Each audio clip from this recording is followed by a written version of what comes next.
Hello everyone, I am so super excited to show you my very first Koala Go playground for Marketplace. This is Wild Dolphin Aquarium and Castle, and I love it because it feels like being in a real aquarium and on the beach. My favorite places to be. It has a lot of activities and can be used for all ages, so I want to dive right in and get started so this video isn't forever long. We're going to start in the basement because I'm the most proud of this down here. You walk into a shark tunnel that I wanted to make really feel like you're in a shark tunnel at an aquarium. So you even have the sharks up above you, and it's just really fun. And if you go down here, there's an arrow that tells you to turn right into this picture to go to the rest of the shark tunnel. Back here we have a little booth with information about all the sharks that your students can read and answer the questions and identify the sharks within the tunnel. And as we come around the corner, I absolutely love that because it is so gorgeous in this main part of the aquarium. So there's a table here with information about all these animals and questions on the wall for them to answer. And let me just show you really quickly in case you're unaware. So all the images are locked so that your students can't accidentally delete them or move them around. So to unlock them, you just left click on it, then click on this little lock on the left side. That unlocks it. You can move it around, and then you can put it, I have them put it with the correct animal, and then I resize it so that they can read it more easily. And when we're all finished answering all the questions, we move it back to the table, resize it again if we need to, and then lock it in place. And I absolutely love the fact that with Koala you can delete any of these pictures at any time, put new pictures in to teach your students new things. You could even turn this into something that's not an aquarium if you wanted to. So these playgrounds can be used forever, and I just love that. The coral reef tank is my favorite room to be in. There's a little table with a list of items for the students to find, and you can adjust that according to the ages of your students. And I could spend forever in this room because it's just so beautiful. I just love it. If we go through here, we go right into the jellyfish room where there's another little desk with information and questions. And one thing that I didn't plan on but turned out really well was that you can click on this little purple jellyfish and it will light up and say jelly room. So that just kind of turned out cute. If we come over here, there's more information about cool sea creatures like the little feather starfish. If you've never seen a video of them swimming, you need to watch the video I have on the last slide because it is amazing. As long as we're down here, let's go ahead and go into the bottom of the castle. This is the chess room. Hadn't planned on chess, but I thought it was appropriate for a castle.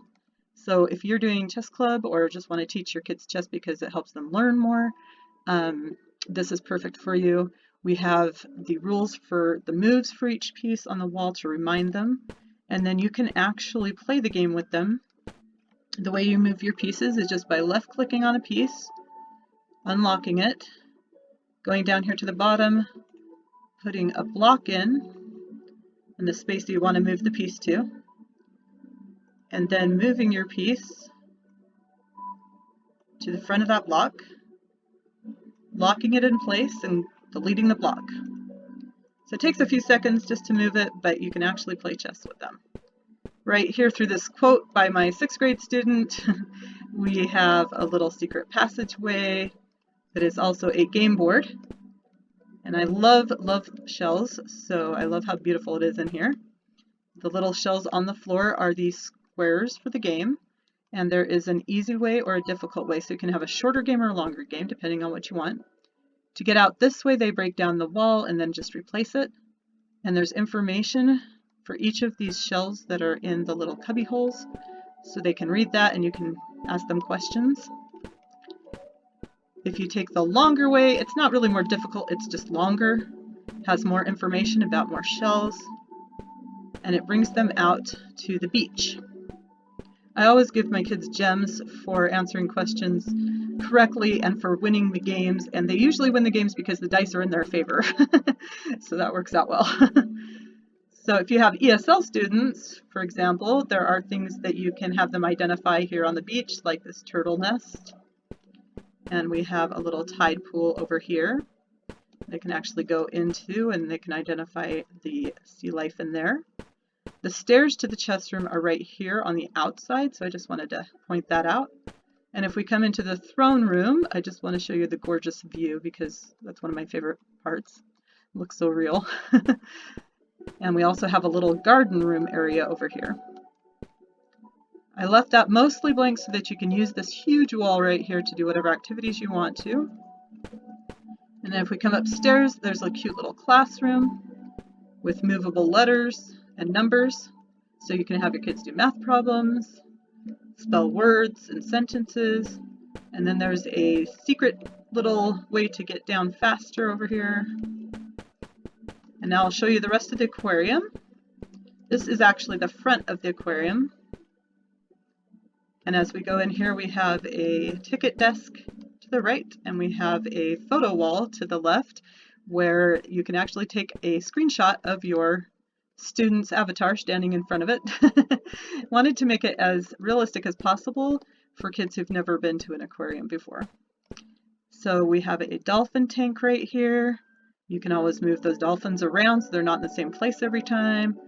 We have information about the dolphins and questions again, and I just enlarged those to show you that you can make it as big as you want to. And we have, just for fun, a little glass bottom boat area. And then this little walkway is a challenge for the students, and they actually really like the challenge. If you do have really young students who keep falling off, you might want to fill that in, or you can buy with gems some little fence pieces to put up. Gorgeous view again, and we have a kiddie playroom area and eating area. The stairs on the right go back down to the lower level again, and the stairs on the left go up here to the balcony where we have a whale tank and information about each of the whales. So I have my students read these and then match them to the correct picture, which they've had a challenging time with. And then we have an activity that's a little bit harder here. It's great for my 6th grade student. It's a passage I wrote that's 6 pages long about, 6 pages? 1, 2, 3, 4, 5, yeah. About manta rays, and they have to put it in order. So that's a little more challenging for them. And then they have to answer the questions as well there. You can walk right into the manta ray pool. If you are working with, say, teenagers who are thinking about being marine biologists, you can have them identify all of these. You can make these activities more difficult or more easy depending on your students. And in the tide pool here, we have all of these pictures that are on the wall in the tide pool for them to find and identify these sea creatures. So I think that's pretty much all of it.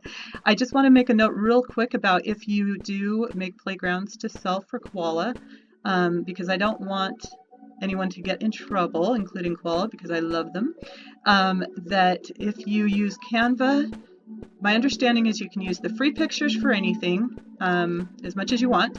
If you pay for Canva Pro, the license does say that you can only use the Canva Pro pictures in one project. So my understanding is I'd only be able to use the Pro pictures that are in here in this playground and not in any other playground.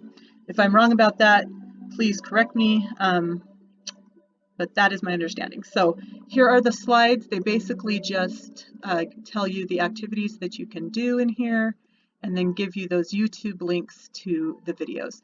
So I hope you guys absolutely love this as much as I do. I hope your students love it, and I would love to hear back about how you use it and how your students like it. So thanks guys, appreciate it. Bye-bye.